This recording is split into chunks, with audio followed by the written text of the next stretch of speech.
Hi there, my name is Taylor Jackson, Community Outreach Coordinator for the Black Archives of Mid-America. I'm here with Mr. Alvin Brooks and his exhibit entitled, They Call Me Mr. Brooks. Mr. Brooks currently has a book on sale entitled Binding Us Together. Mr. Brooks, could you tell us a bit about your book? Sure, thank you so very much, and thank you for putting all this together. I think it's professionalism at its best, and thank Dr. Carmer here at Black Archives of Mid-America for allowing this exhibit to be here. My book, Binding Us Together, was actually my memoir, and it's some 80 years, almost 90 years of my life, along with my late wife. 6 kids, about 44 grandkids, and about 16 great-grandkids, all a part of that.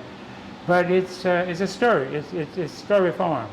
And I had a person say to me not too long ago, he said, I'm a literary writer, so if I had to evaluate it literarily, he said it'd probably be 5 or 6. But in terms of the way you told the story, it's probably, and a 1 to 10 is probably a 15, because it seems as though you're talking to me, you're talking to the person. And that's what I had planned for it to do. Originally, it was about 893 pages of my original manuscript. Andrews McMill, the publisher locally who published it and associated with Simon & Schuster out of New York, said nobody's going to read 897 pages. So we negotiated, and now it's 283 pages. But it's readable, it's good. Binding Us Together. Yes. And that title is attributed to the late now John Bill, who was on my book committee and who came up with the title. He said, crossing the bridge, crossing a bridge building has been so overused. Let's come with something. He said, bind us together. And it does that. It tells the story of how my life was trying to improve the relationship between not only the African American community and white community, but the community in general and nationally and internationally in some of my travels. One of my favorite points in the book is that you shut down over 300 crack houses here in Kansas City, and you were supported by the Kansas City Police Department. Can you tell us a bit about those times? Well, we were not supported by and I didn't shut them down, yes. But there was a group, I started the Anti-Group Against Crime in 1977, and this was a group of black men, called Black Men Together, about 30 to 40 black men. I mean, really black men. I'm not talking about grown-up boys or people who put their pants on and call themselves men. I mean, strong black men. And so what we decided to do to take on, this is when crack cocaine was really almost at its height, and the Jamaicans had taken over. They brought it here to Kansas City, and then when they left, of course, they left a void, and then black men took over that void because you had a number of crack addicts out there who then, dealt this. So we decided that since the police had to do so much, along with the prosecutor, to get the case to court, so many buys and testing and then reviewed by the prosecutor, we just felt that we'd just take them on. So we, along with a number of women and kids, but they didn't know where the crack houses were. We borrowed a casket from St. John's Funeral Home. No. We had my cousin's truck on a flatbed truck. We drove up in front of the house. The kids had posters and things there. Dope dealers get out of the community, save our lives, those kind of things. We had a couple of chanters who was Austin Bahayuddin, the late Hospital Bahayuddin, and Calvin Neal, and they had the chance. Dope dealers get out of our community. What do we want? Free from dope and those kind of things. And so we'd go up to the door. Only a few people know. Now we had police escort. Police, that's all we wanted them to do. Chief Joyner was the chief of police, and Larry Joyner. And I'd call him, I said, Larry, we're going to do we've done some undercover stuff. And we know where the crack houses are. We've been dealing with some of your people, identifying them. But we're going to close some crack houses. He said, that's dangerous. He said, Jamaica as well as others, there's guns and everything. I said, that's okay. We don't want you to protect us. We just want you to give us safe passage in terms of no stop sign, no stop lights, and let's go, because 25 or 30 cars. And that's what we did. So we go up to the crack house, 2 of us, knock on the door, somebody comes and said, listen, we're black men together, a group from the Anti-Group Against Crime, you got to close it, you got to get out. That's it. And we'll be back next Saturday. We hope you'll be gone. You understand what he's saying? And they were gone. And look, in one case in particular, there was we did this every Saturday. And so starting about 1983, 84, crack cocaine came to the area in the early 80s, came to Kansas City.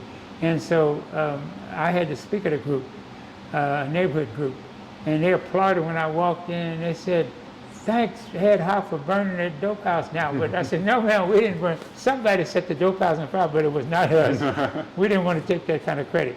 So that's the way we did it. And Clara McCaskill was the prosecutor then, and she said that we had a meeting. She said, you're closing more crack houses than we can close. I said, well, give us the money.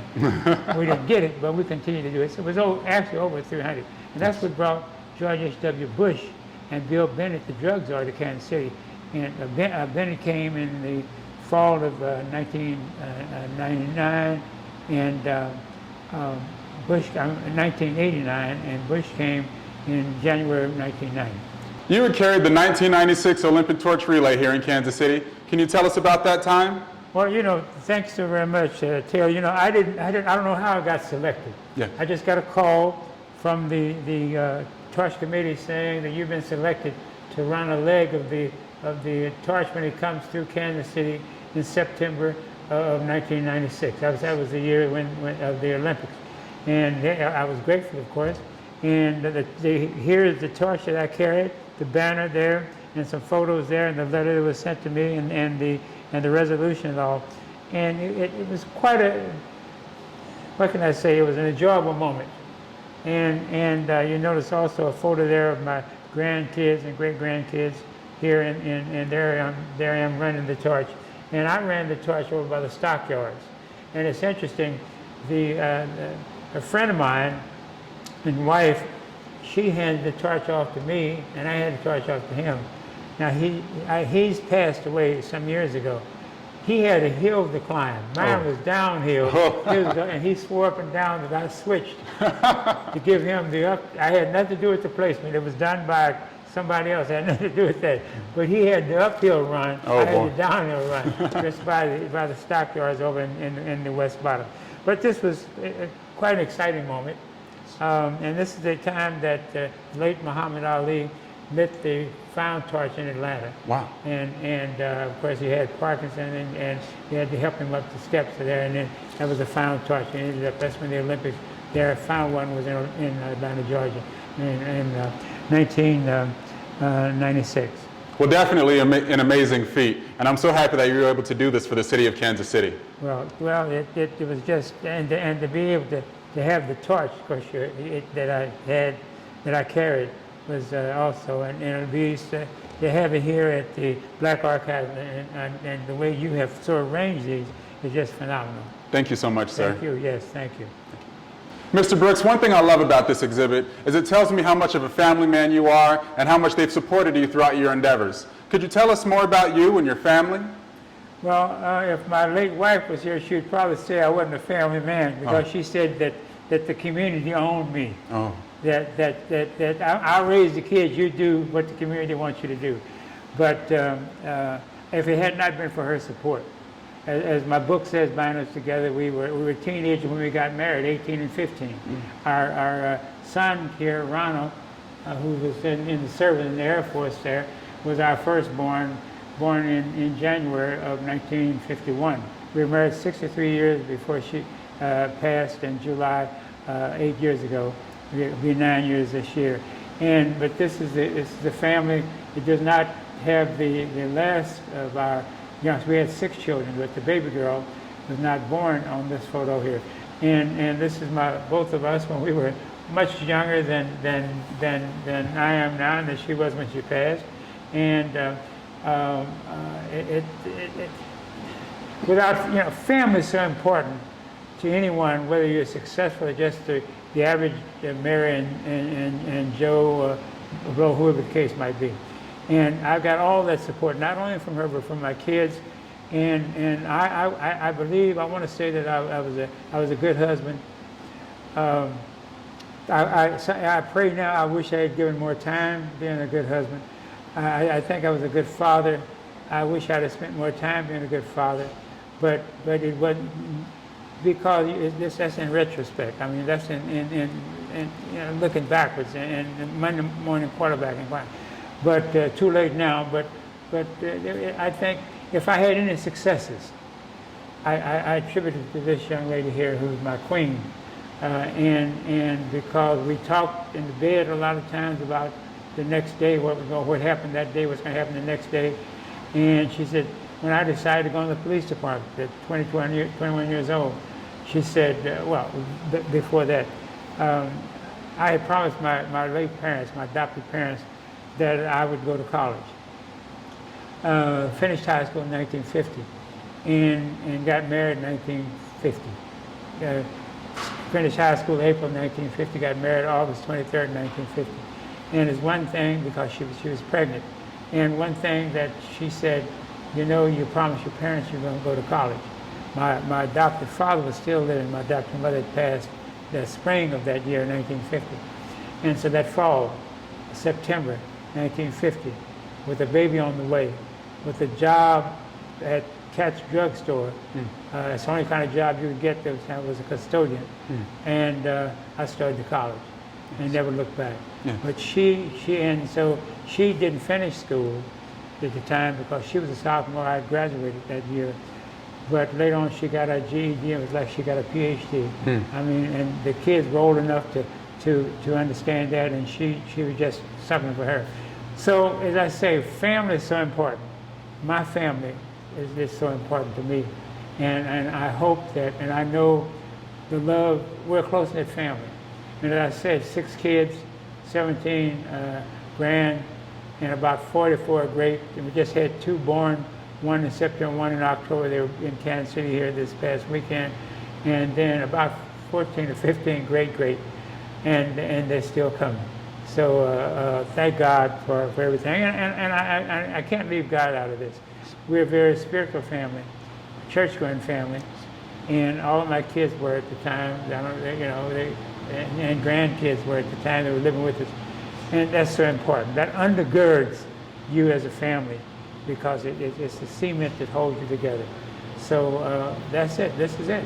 And I also see you guys took a trip to the Bahamas in '95. Yeah, definitely a trip well deserved. Yes, thank you. And my daughter Carrie, who is on the photo here, she was a businesswoman, retired now, and every year she took my wife someplace out of the country.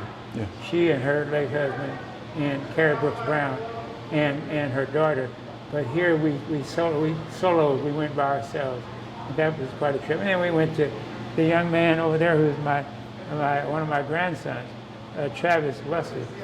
He graduated from Heidelberg High School, and we went over there and took 2 of our grandkids over there for his graduation from Heidelberg High School. The next 2 years, I think it was his kid brother graduated from Heidelberg High School, Tyreek Wesley. I didn't get a chance to go to them, but my wife did, and two other grandkids. So it's quite a that's family. Yes. That's what it's all about. Yes. Thank you. Now, Heidelberg's in Germany, by the way. Yes, I know. Mr. Brooks, one of my favorite points in your career was your term as Mayor Pro Tem. Can you tell us about that? Well, till I was elected to the city council in 1999, and along with Mayor Kay Barnes and those you see here on this photo, and she asked me if we were elected, and would I accept the appointment of Mayor Pro Tem, and I told her that I would. And the night that when all the votes were counted, they just announced who the victors were for that election. The fellow who turned out to be our chief of staff said, the mayor wants to mention you're being Mayor Pro Tem. And I said, let's wait till in the morning, because I want to talk to her about that. And so the next morning, she and I met, and I said, what do you see the Mayor Pro Tem doing? She said, well, I'm going to be out some, and of course you preside when I'm out. And in fact, when the senator from Missouri died campaigning in the storm, can't think of his name right now, but she was out of the country. And I had decided what to do in terms of the flag, what to do in terms of time off, what to do with those kind of things. But Mayor Pro Tem was one who steps in when the mayor is absent. And I did that so often. And in fact, I was just had so much. I was mayor pro tem when most of these things happened, along with the ad hoc group against crime, because the ad hoc group against crime did not pay me anything at that time. But it was an experience, and as I say, I had the opportunity to speak at a number of conferences and international things because the mayor was out. But again, the bottom line, the mayor pro tem acts in the absence of the mayor. Well, I think in order to do well with the faith community, you have to be a person of faith, a family of faith, and we were that. And we were Catholic. I always say I'm Catholic most of the time because my relationship with the Jewish community as well as the Muslim community and the other communities, because of, especially after 9/11, became very much involved in that peace because of the relationship between the Jewish community and the Islamic community in particular. But did workshops and spoke so many times at conventions here in Kansas City, and really received from the Jewish community an award, as well as from the Islamic community an award. I was on the board of the Midwest Center for Holocaust Education, and I think that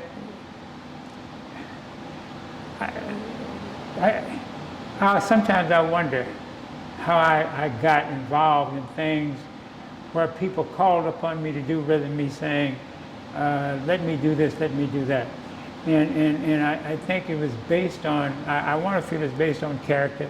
I want to think it's based on what people saw, the genuineness in me in terms of relation. That might be a good new word, genuineness. In me in terms of working with people regardless of where they were and who they were, and running across the whole faith community, and also not only the Baha'i community but also the Tibetan Buddhist community here in Kansas City. And so receiving awards from them, plaques from them, recognition from them was really a great honor. But again, you never did that for show and tell. Never did that for ego building. Did it because I felt it was the right thing to do. And so if I got an editorial about it, if I was on 459 or 41 at 6, or received an award, so be it. But did do it from the depth of your heart why you wanted to do it. Yes, thank you. Mr. Brooks, here you are pictured with President George H.W. Bush. And right here you have a proclamation accepting you into the National Drug Advisory Council. Can you tell us about your time with the President and your time with the Drug Advisory Council? Well, before the President came to Kansas City in January of 1990, it was prompted because Senator Jack Danforth, who was a senior senator in Missouri, was on a bus tour in Kansas City. And one of the members on that bus tour was one of my friends, great friends, and now the late Oscar Hayden, was one of the ones who led the drug marches and the chants when we were closing over 300 drug houses. He told Senator Danforth, you need to come out here and see what we're doing with that high against crime. We're closing drug houses that the prosecutor and the police and the courts can't close because it would take so much time to do it. So he goes back and talks to Bill Bennett, who was the first drug czar, the director of that office in D.C., appointed by George H.W. Bush, the president. And he comes out. We took him on a tour. We showed him what we were doing. We even took him on one of the drug house blitzes that we call them on a Saturday. On the day that he came out, and actually saw. So this was in I think September of 1989.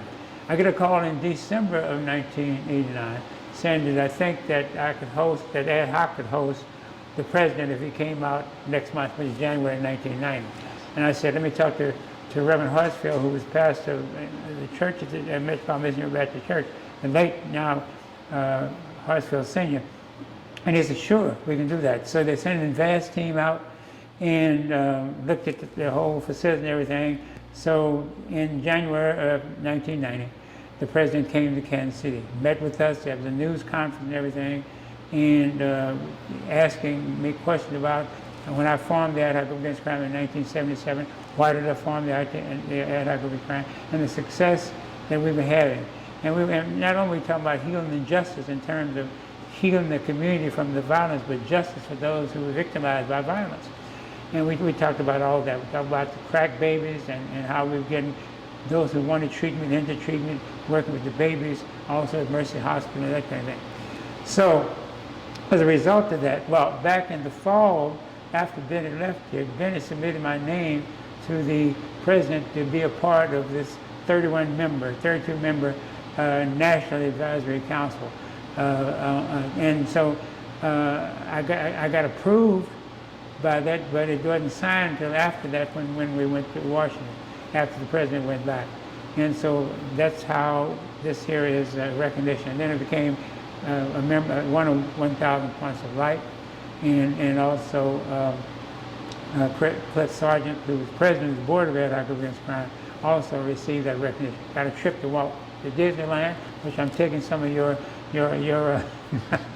stealing a little of your thunder, and had some memorabilia and plus medallions. And so now the group itself, it's called, it wasn't CAPT at that time, it was the President Drug Advisory Council, and got appointed to that. And I said to the president at one luncheon, I said, Mr. President, I know why you appointed me, because you ran out of black Republicans, which was not true.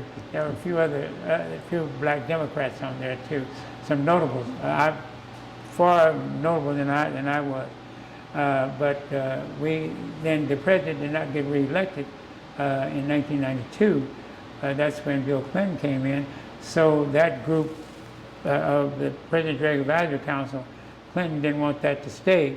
So there were 5 of us under the leadership of a fellow named Alvin Chapman, one of the millionaires who supported Bush, was owner of one of the leading papers around the nation, retired, decided, asked me and 3 others if we would form another chapter called CATCA, the acronym of CATCA, the Community Anti-Drug Coalition of America, which now, and I was on there, I was the longest member of there, on there, I think for 18 years, and is now international. We got chapters all over the nation.